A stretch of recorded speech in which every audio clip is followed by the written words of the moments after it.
Hello दोस्तों, नमस्कार। आपके अपने YouTube चैनल में आप सभी का स्वागत है। दोस्तों, आज की वीडियो में हम बात करने वाले हैं गूगल सर्वे प्रश्नोत्तरी कैसे भरें। दोस्तों, शिक्षा मंत्रालय भारत सरकार के द्वारा सभी अध्यापकों L1, L2, वरिष्ठ अध्यापक और व्याख्याता तथा स्कूलों के संस्था प्रधान, प्राइमरी, अपर प्राइमरी, सेकेंडरी और सीनियर सेकेंडरी के संस्था प्रधान हैं, उन सभी के लिए गूगल सर्वे प्रश्नोत्तरी तैयार की गई है, जिसके 2 लिंक दिए गए हैं। जो सेकंड प्रश्नोत्तरी है वो सभी अध्यापकों के लिए है और फर्स्ट जो लिंक दिया गया है फर्स्ट प्रश्नोत्तरी का, वो सभी संस्था प्रधानों को भरना है। तो आज के इस वीडियो में हम जानेंगे कि ये जो प्रश्नोत्तरी है वो किस प्रकार से हमें भरनी है, कौन कौन सी इन्फॉर्मेशन इसके अंदर अपने को देनी है। तो दोस्तों, पूरी जानकारी प्राप्त करने के लिए वीडियो अंत तक ज़रूर देखिएगा। अगर आपने अभी तक मेरे चैनल को सब्सक्राइब नहीं किया है तो प्लीज़ सब्सक्राइब कर लें और ज़्यादा से ज़्यादा वीडियो को लाइक करें और शेयर करें और बेल आइकन को प्रेस ज़रूर करें ताकि मेरे नवीनतम वीडियो की नोटिफिकेशन सबसे पहले आप तक पहुंच सके। तो चलिए शुरू करते हैं। दोस्तों, सबसे पहले देखते हैं, राजस्थान स्कूल शिक्षा परिषद के द्वारा 7 फरवरी 2022 को एक आदेश जारी किया गया था स्कूल टीचर क्वेश्चनरी के संबंध में। उसमें देखिए आप, इसका जो विषय है वो है स्कूल टीचर क्वेश्चनरी सर्वे के संबंध में। इसमें उपरोक्त विषयांतर्गत संदर्भित के क्रम में लेख है कि शिक्षा मंत्रालय भारत सरकार नई दिल्ली के स्तर के से शिक्षकों द्वारा संपादित की जाने वाली विभिन्न प्रकार की गतिविधियों के आकलन के लिए प्राथमिक, उच्च प्राथमिक, माध्यमिक एवं उच्च माध्यमिक विद्यालयों के शिक्षक एवं संस्था प्रधानों के लिए गूगल सर्वे प्रश्नोत्तरी का निर्माण किया गया है, जिसका गूगल फॉर्म लिंक निम्नानुसार है। 2 लिंक अपने को दिए गए हैं।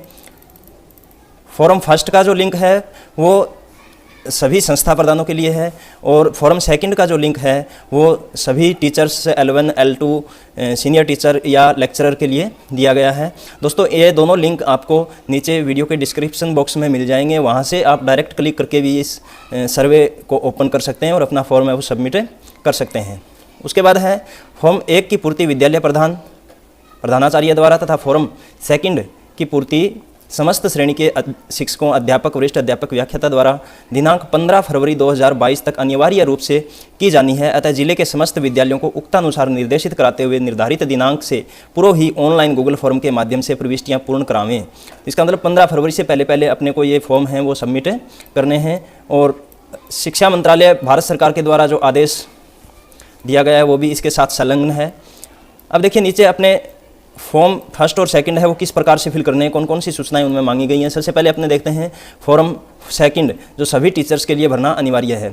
यहाँ देखिए, school teacher questionnaire survey form second, study on time spent bye teachers on various activities including teaching और नॉन टीचिंग एक्टिविटीज़। तो ये जो फॉर्म तैयार किया गया है ये टीचर्स के द्वारा जो भी विद्यालय के अंदर एक्टिविटीज़ करवाई जाती हैं, चाहे वो टीचिंग से रिलेटेड हो या नॉन टीचिंग से रिलेटेड हो, अदर कोई भी को करिकुलर एक्टिविटी हैं, उन सभी की डिटेल इसके अंदर फिल अपने को करनी है। इसके लिए कुछ इंस्ट्रक्शन अपने को दिए गए हैं, जैसे a Google survey questionnaire has been developed by the department of school teachers to assess the time spent by teachers in various activities including both teaching और नॉन टीचिंग एक्टिविटीज़। यानी ये सर्वे फॉर्म है, ये टीचर्स के द्वारा जो विद्यालय के अंदर टीचिंग और नॉन टीचिंग एक्टिविटीज़ करवाई जाती हैं उन सभी की सूचना है वो एकत्रित करने के लिए बनाया गया है।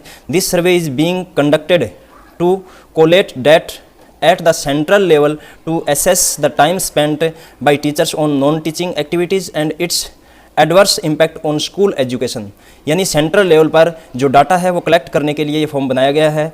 उसमें नॉन टीचिंग और एक्टिविटीज़ जो हैं वो कौन कौन सी और किस प्रकार से टीचर्स के द्वारा करवाई जा रही हैं और उसका स्कूल एजुकेशन के ऊपर क्या प्रभाव पड़ रहा है। Therefore kindly attempt each and every question, यानी प्रत्येक क्वेश्चन है वो आपको अटेम्प्ट करना है। Question wise instruction are given within the question, question के साथ में क्वेश्चन के अनुसार जो इंस्ट्रक्शन है वो दिए गए हैं। If required most of the questions have table और लिस्ट, ज़्यादातर क्वेश्चन है वो या तो टेबल के रूप में या लिस्ट के रूप में फिल करने हैं। In some questions your responses in the long text form are required, और कुछ क्वेश्चन ऐसे हैं जिनके अंदर लॉन्ग टेक्स्ट के रूप में अपने को आंसर है वो देने हैं। Please write your response very clearly with in the given words limit, जो वर्ड लिमिट शब्दों की जो सीमा दी गई है उस सीमा के अंदर अपने को अपना रिस्पॉन्स है वो एकदम से क्लियरली फिल करना है। If you are not able to complete the form at a time please save the draft after completing the form please press the submit button. यानी अगर अभी हम किसी कारणवश नेट प्रॉब्लम होने के कारण या और किसी कारण से फॉर्म सबमिट कर रहे हैं और बीच में अपने को कोई प्रॉब्लम आ जाती है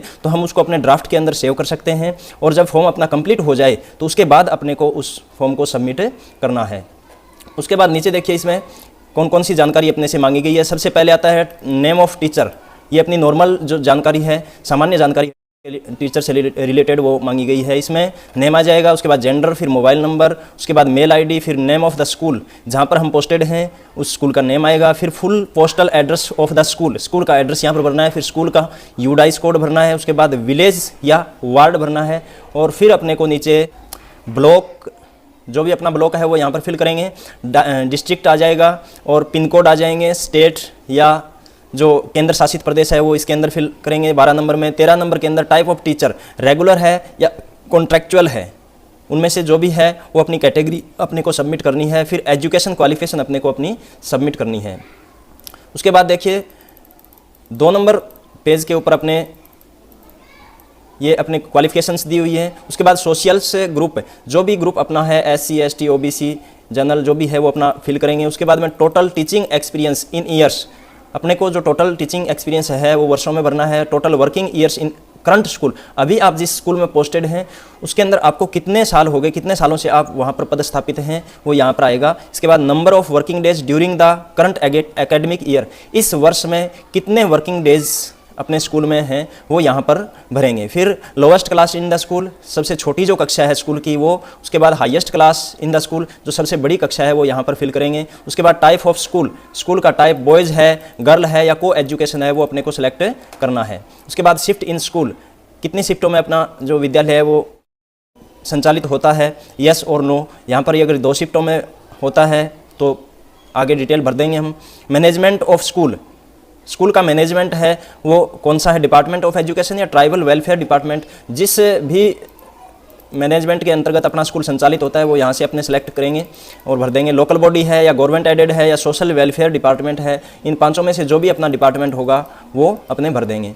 स्कूल लोकेशन रूरल और अर्बन, ग्रामीण है या शहरी है वो भरेंगे। उसके बाद में year of establishment of A school, establishment की जो ईयर है वो यहाँ पर भरेंगे। When does the academic session start, कौन से महीने से अपना ये जो एकेडमिक सेशन है वो स्टार्ट हुआ है। उसके बाद नीचे आता है अपने 27 नंबर के अंदर, how many days in the academic session you didn't teach at all due to such reason as given below, इस एकेडमिक ईयर के अंदर आपने कितने वर्किंग दिनों तक या कितने दिनों तक विद्यालय में टीचिंग का कार्य नहीं करवाया है, वो आपको यहाँ पर रीजन सेलेक्ट करना है, कौन सा रीजन आपका है और कितने दिनों तक आपने उस रीजन की वजह से कार्य, शिक्षण कार्य है वो नहीं करवाया है। तो यहाँ पर बीइंग ऑन लीव, आप छुट्टी पर थे, being on official duty not related to education, election work, census work, health activities, जो भी अपने शिक्षा के अलावा या अन्य किसी डिपार्टमेंट के अंदर या अन्य किसी कार्य के कारण से हम कोई डेपुटेशन पर थे या अन्य कहीं किसी कार्य में संलग्न थे तो उसका रीज़न अपने को यहाँ पर भरना है। तो इस प्रकार से जो भी अपने टीचिंग डे हैं, जो भी वर्किंग डे हैं, जो हमने स्कूल में शिक्षण कार्य नहीं करवाया है उसका रीज़न और कितने दिनों तक हमने नहीं करवाया वो यहाँ पर भरना है और नीचे उनका फिर टोटल हो जाएगा। उसके बाद आता है on A typical day how much of average time in minutes do you spend on the following activities, आपने वर्किंग डे के दौरान निम्न में से कौन कौन सी एक्टिविटी के ऊपर कितना समय आपने दिया है वो इसके अंदर भरना है। एक्चुअल क्लासरूम टीचिंग कितनी करवाई है आपने, कक्षा के अंदर कितनी देर पढ़ाया है, लेसन प्लानिंग में कितना टाइम लगाया है, इवेल्युएटिंग आंसर स्क्रिप्ट्स, मूल्यांकन के लिए आपने कितना टाइम दिया है, remedial teaching of weak student यानी उपचारात्मक शिक्षण के लिए आपने कमज़ोर बच्चों के लिए कितना यहाँ पर समय दिया है, गिविंग ए करेक्टिंग होमवर्क जो दिया गया था उसको चेक करने में और उसमें त्रुटियां हैं वो बच्चों को बताने में कितना आपने टाइम स्पेंड किया है, providing data and other information, आपने कोई सूचना प्रेषित करनी है, जैसे विद्यालय के अंदर बहुत सारी सूचनाएं प्रेषित करनी होती हैं तो उस प्रकार का अगर कोई कार्य आपने किया है सूचना प्रेषण का या कोई डाटा है वो उच्च कार्यालय को भेजने का तो उसमें आपने कितना टाइम स्पेंड किया है। मिड डे मील डिस्ट्रीब्यूशन, आपने अगर मिड डे मील वितरण किया है, खाद्यान्न वितरण किया है तो उसके अंदर आपने टोटल कितना टाइम है वो दिया है और इस पूरा जो टाइम आपने स्पेंड किया है उसका टोटल है वो नीचे आ जाएगा। उसके बाद नेक्स्ट अपने 29 नंबर कॉलम आता है, how did the factors listed below affect your day to day teaching in this current academic year, यानी इनमें से कौन से ऐसे फैक्टर हैं, कौन से कारक हैं जो आपकी डेली का जो शिक्षण कार्य है, रोजाना का जो शिक्षण कार्य है उसको प्रभावित करते हैं। तो पहला है having to teach more than one class at a time. आप एक ही समय में एक से ज़्यादा क्लास अगर पढ़ाते हैं तो उससे आपको जो इफेक्ट होता है शिक्षण कार्य के ऊपर, जो प्रभाव पड़ता है, वो यहाँ पर लिखना है। Insufficient space in the classroom, अगर क्लासरूम में स्थान कम है, बच्चे ज़्यादा हैं और उस वजह से आपको किसी समस्या का सामना करना पड़ता है, तो आपको इसके अंदर ये अपने भर देंगे। उसके बाद नीचे अपने आता है lack of interest in studies among children.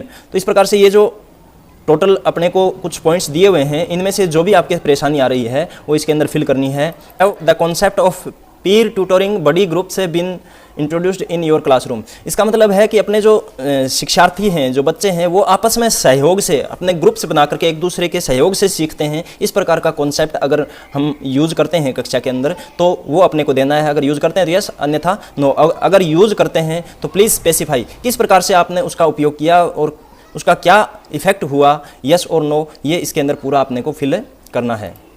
उसके बाद आता है whether you have undergone or undergoing training under Nishtha programme. आपने निष्ठा के अंतर्गत कौन सी ट्रेनिंग है वो ली है, एलिमेंट्री लेवल है या सेकेंडरी लेवल है, वो इसके अंदर आ जाएगा। Did you recognise co-curricular activities for your students this year. आपने अगर शिक्षण कार्य के अलावा अन्य कोई सहायक गतिविधि आयोजित की है इस एकेडमिक ईयर के अंदर स्टूडेंट के लिए, तो वो आपको इस 32 नंबर कॉलम के अंदर फिल करनी है। येस और नो अगर की है तो कौन सी एक्टिविटी है वो आपको नीचे फिल करनी है। तो इस प्रकार से ग्रुप सेकंड जो है या फॉरम सेकंड है वो अपने को फिल करना है। इसके अंदर सभी टीचर्स, चाहे वो L1 हो, L2 हो, सीनियर टीचर हो या व्याख्याता हो, सभी को 15 फरवरी तक ये फिल करना अनिवार्य है। उसके बाद आता है अपना फॉरम फर्स्ट। इसमें भी कुछ इंस्ट्रक्शंस यहाँ पर दिए हुए हैं, वही इंस्ट्रक्शन हैं जो अपने ऊपर पड़े थे ज़्यादातर, तो ये आप देख सकते हैं। और उसके बाद में अपने डायरेक्ट फॉर्म पे चलते हैं, उसमें क्या क्या अपने को भरना है। तो इसमें कुछ नॉर्मल जो जानकारी दी हुई है, अपने विलेज है, नेम ऑफ स्कूल है, पुल पोस्टल एड्रेस है, पिन कोड है, ये आ जाएंगे। उसके बाद आता है टाइप ऑफ स्कूल आ जाएगा। फिर नीचे आता है शिफ्ट स्कूल, यानी वो जो सेकंड फॉर्म के अंदर जो जानकारियाँ थी ज़्यादातर शुरुआत में वही हैं। उसके बाद year of establishment of school, school की स्थापना का वर्ष आ जाएगा। उसके बाद आता है total number of teachers in school, contract teachers include all categories of teachers other than regular teachers. तो इसके अंदर रेगुलर टीचर्स प्राइमरी लेवल के कितने हैं, अपर प्राइमरी लेवल के कितने हैं, सेकेंडरी, हायर सेकेंडरी, और उसके बाद में कॉन्ट्रैक्ट बेस पर अगर कोई टीचर्स हैं तो उनकी संख्या इसके अंदर भरनी है, मेल और फीमेल कितने कितने हैं। इसके बाद आता है is there school time table for different classes which is followed in practice. तो यहाँ पर टाइम टेबल से रिलेटेड अपने को सूचना देनी है, अलग अलग क्लासेस के लिए हम किस प्रकार से टाइम टेबल है वो यूज़ कर रहे हैं विद्यालय के अंदर। उसके बाद अपने नीचे आता है 19 नंबर कॉलम में average number of teachers on leave training at any given point of time. जो टीचर्स हैं उनके छुट्टी या ट्रेनिंग का जो संख्या है, कितने टीचर्स हैं, वो यहाँ पर अपने को देनी है। फिर which department utilizes the service of teachers in school therapy reducing teaching time for last 2 years। इसमें अपने को क्या देना है, अगर किसी कारण से, किसी रीजन से अपने विद्यालय के अंदर टीचर्स हैं वो टीचिंग में टाइम नहीं दे पाए तो उसका रीजन्स यहाँ पर देना है। इलेक्शन और इलेक्शन रिलेटेड एक्टिविटीज़ है, सेंसेस रिलेटेड एक्टिविटीज़ है। इस प्रकार से कौन सी एक्टिविटी की वजह से टीचर हैं वो अपना पूरा समय है वो शिक्षण कार्य में नहीं दे पाते हैं, वो अपने को यहाँ पर देना है। Please provide detail of activities, उस एक्टिविटी की पूरी डिटेल अपने को यहाँ पर लिखनी है। उसके बाद आता है name of school head principal school incharge, यहाँ पर संस्था प्रधान का नेम आ जाएगा। 22 नंबर में डेजिग्नेशन आ जाएगा, 23 में डिपार्टमेंट आ जाएगा, 24 नंबर में मोबाइल नंबर और 25 नंबर कॉलम में ईमेल आईडी आ जाएगी। इसके बाद इस प्रकार से हम ये जो फॉर्म है फर्स्ट वो फिल करेंगे और उसके बाद में सबमिट करना है। तो साथियों 15 फरवरी तक ये दोनों फॉर्म अपने को अनिवार्य रूप से फिल करने हैं और इन दोनों फॉर्म्स के लिंक आपको मेरे वीडियो के डिस्क्रिप्शन बॉक्स में मिल जाएंगे। वहाँ से आप डायरेक्ट क्लिक करके भी अपने फॉर्म है वो सबमिट कर सकते हैं। अगर वीडियो में दी गई जानकारी अच्छी लगी हो तो प्लीज़ चैनल को सब्सक्राइब करें, ज़्यादा से ज़्यादा वीडियो को लाइक करें, शेयर करें और बेल आइकन को प्रेस जरूर करें ताकि नए वीडियो की नोटिफिकेशन सबसे पहले आप तक पहुंच सके। फिर मिलते हैं एक नए वीडियो के साथ, तब तक के लिए जय हिंद, जय भारत।